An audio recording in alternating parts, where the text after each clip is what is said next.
पाकिस्तान तहरीक इंसाफ को एक इदारा बनाया जाए। हमने जो बानी थे पाकिस्तान तहरीक इंसाफ के, हमने इस मकसद को लेकर चले थे कि हम सियासत में एक नई रिवायत कायम करेंगे। हम सियासत में सियासी जमात को इदारा बनाएंगे जहां वर्कर की इज्जत होगी, जहां मेरिट का प्रचार होगा, जहां पे अकबर एस बाबर साहब ने हमें ज्वाइन कर लिया और अकबर एस बाबर साहब की सियासत भी अब लगता है कि अंगड़ाई ले रही है और स्टेटमेंट कहीं मैं देख रहा था कि जहांगीर तरीन साहब से भी कोई राब्ता हो सकता है। अकबर एस बाबर साहब, अस्सलाम वालेकुम। वालेकुम अस्सलाम। बहुत बहुत शुक्रिया आपके वक्त के लिए। अब तो पाकिस्तान तहरीक इंसाफ हकीकी के नाम से एक जमात रजिस्ट्रेशन के लिए पहुंच गई है। इलेक्शन कमीशन ऑफ पाकिस्तान में राव यासिर साहब जो फाउंडिंग मेंबर है उसके, वो हमारे साथ मौजूद थे। मतलब जब हकीकी की बात हो रही है, हम तो आपसे एक्सपेक्ट कर रहे थे कि पीटीआई हकीकी आपकी तरफ से आएगी, हकीकी के लिए रजिस्ट्रेशन की एप्लीकेशन पहुंच भी गई।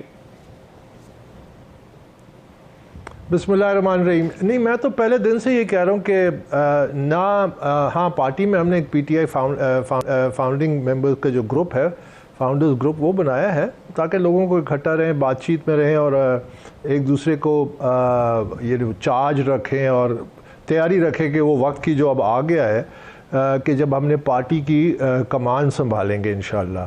देखिए, मैं पहले दिन से ये कह रहा था कि I am PTI, I will always be PTI. और इमरान ने पूरी कोशिश की कि मुझे पीटीआई से निकाले एंड आई कंटेस्टेड हिम, और अल्लाह के करम से मैं इलेक्शन कमीशन, हाई कोर्ट में, single bench, double bench, and I one.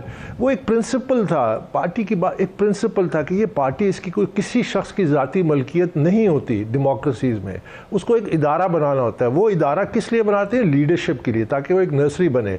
तो अब जो हालात बन रहे हैं, जिस तरह दिन में 3-3 प्रेस कॉन्फ्रेंसेज हो रही हैं, तो मैं देख रहा हूँ कि ऐसे बहुत सारे लोग हैं जिनको शायद हम पार्टी में अब टॉलरेट भी ना करते।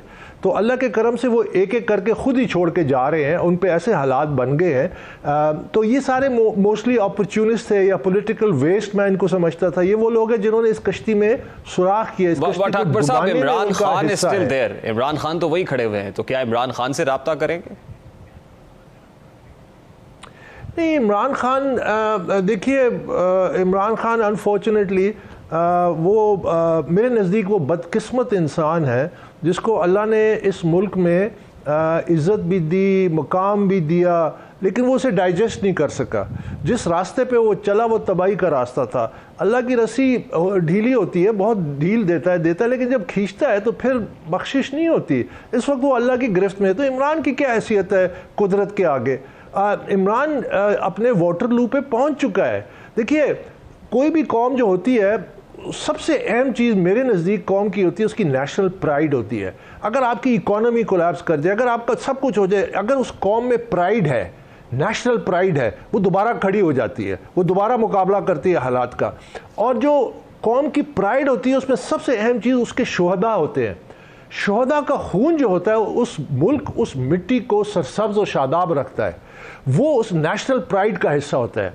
इसने उस पर हमला किया और ये होना था। Something had to give, something had to blow up. वो जो एक सारा बलून था सोशल मीडिया का जो हवा भरी हुई थी, ऑन 9 मई इसने हमारी नेशनल प्राइड पे हमला किया। और मैं तो खैर आपके सामने कहता आया हूँ कि ये बैनुल अक़वामी साजिश है और इंतशार की साजिश है। अब तो ताने बाने हर तरफ मिल रहे हैं एंड ऑल दोज रिस्पॉन्सिबल। अभी जो लेटेस्ट सर्वे आया कल, जो इप्सोस का है, इंटरनेशनल वो इदारा है, वो क्या कहता है?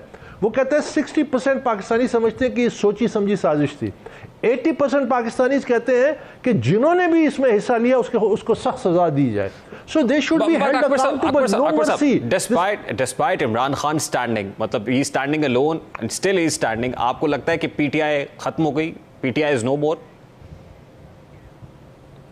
देखिए, पीटीआई हमने एक नया फिनोमेना बनाया था, इसीलिए वो रजिस्टर हुआ। फिर नौजवानों ने उसको ओन किया, एक पोर्शन ऑफ नौजवान जो थे, वो इतने जल्दी नहीं मिटेगा। हाँ, वो मायूस हो जाएंगे, वो घर में बैठ जाएंगे। अब ये मेरे और आप, हम सब की जिम्मेदारी है कि उनको उम्मीद दिलवाई जाए। इमरान खान के लिए जो मैं समझता हूँ कि इसके लिए जो बेस्ट ऑप्शन है, नॉट दैट वो ये करेगा, वो ये है कि he has to retire before being retired hurt, जैसा क्रिकेट में होता है ना, क्योंकि अब बॉल बहुत तेज़ आ रही है, उसकी जो रिफ्लेक्सेस है ना उसकी टाइमिंग है। सो ही शुड रिटायर और gracefully pass on the baton to the party originals ताकि वो इस पार्टी को अब एक तजदीद नौ करें। सियासी जमातें मुल्कों कौमों की जमहूरियत में ज़रूरत होती है, वो एक नेशनल बॉन्डिंग होता है, उसमें नेशनल बॉन्डिंग होती है, पूरे मुल्क के मुख्तलिफ इलाके के लोग होते हैं। तो पार्टी का इसमें कोई कसूर नहीं है, कसूर इमरान खान का है, कसूर उन लोगों का जो अभी कश्ती से छलांगे लगा रहे हैं, और जो कश्ती डूबती है आपको पता है सबसे पहले कौन छलांगे लगाता है, तो उनका कसूर है। They must be held accountable. I have no love lost and no mercy. इन्होंने जुल्म किया इस मुल्क के साथ, इन्होंने जिस तरह नौजवानों को गलत रास्ते पे डाला है, इंतशार के रास्ते पे डाला है, जबान पे गाली और हाथ में डंडा दे दिया तरबियत के बजाय। दे must be held accountable and for the full force of law. ये मैं पहले दिन से कह रहा हूँ, आपके प्रोग्राम में भी कहता आ रहा हूँ कि ये जो इंतशार की सियासत है ये पाकिस्तान को डबो देगी, ये पाकिस्तान को तबाह कर देगी। So I have no sympathy for them, but for the party, a political party, उसको ये आप फिक्र ना करें। और ये वक्त अब आ रहा है, जिस तरह मैंने कहा कि जो काम हमने करना था, हमने इन सब लोगों को फारिग करना था। मैं आपके प्रोग्राम में कह चुका हूं कि इन सबको हम फारिग करेंगे। अल्लाह का करम देखें कि वो एक एक करके खुद ही फारिग हो रहे हैं, हालात का तकाजा बन रहा है। तो इमरान क्या है, इमरान हालात और कुदरत के आगे उसकी क्या हैसियत है। बट ग्रेसफुली अगर इमरान खान साहब एग्जिट नहीं करते या रिटायर नहीं होते तो फिर दूसरा हल क्या है? क्या इमरान खान की डिस्क्वालिफिकेशन का इंतजार करेंगे या किसी सजा का इंतजार करेंगे? नहीं, देखिए रेहान, दो चीजें हैं।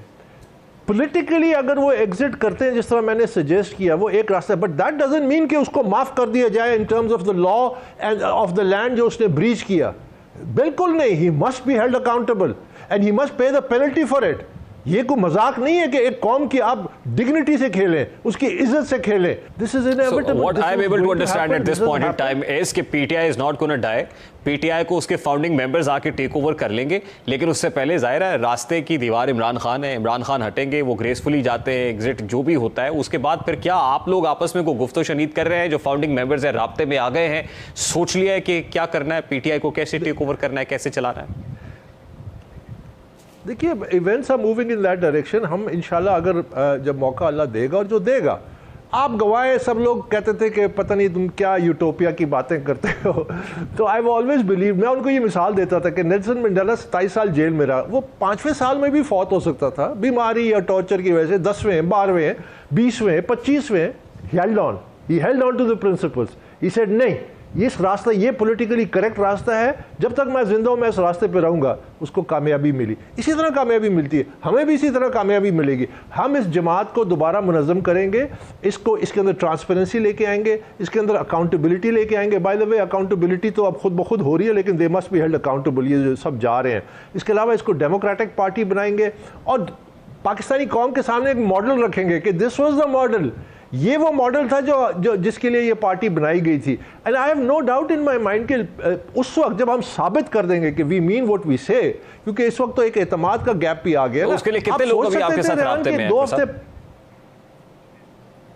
अगर मैं गिनवाना शुरू कर दूं वो फिर बड़ी लंबी लिस्ट बन जाती है, तो समटाइम्स 2-4 नाम मुझसे रह जाते हैं, तो फिर वो मुझे कॉल करके कहते हैं कि आप लेकिन सभी लाइजन में सभी लाइजन में जो पैरेलल एफर्ट हो रही है जहांगीर तरीन कर रहे हैं, वो भी आपके साथ कांटेक्ट में है? नहीं, I am not in contact with Jahangir तरीन। ये मीडिया के जरिए ही पता चल रहा है कि वो कुछ सोच रहे हैं या मुनज़्ज़म कर रहे हैं।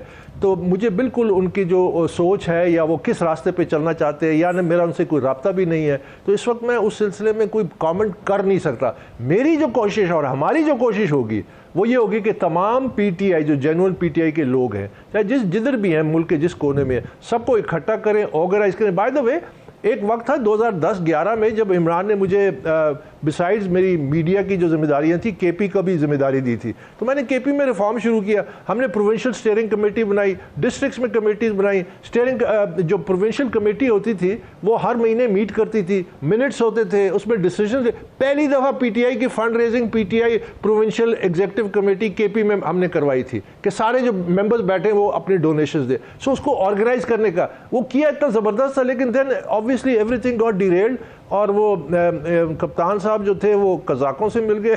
The whole party was hijacked. Akbar साहब, I have to take a very quick short break. Lastly and very quickly, फिर क्या समझे इलेक्शंस कंटेस्ट करने जा रहे हैं?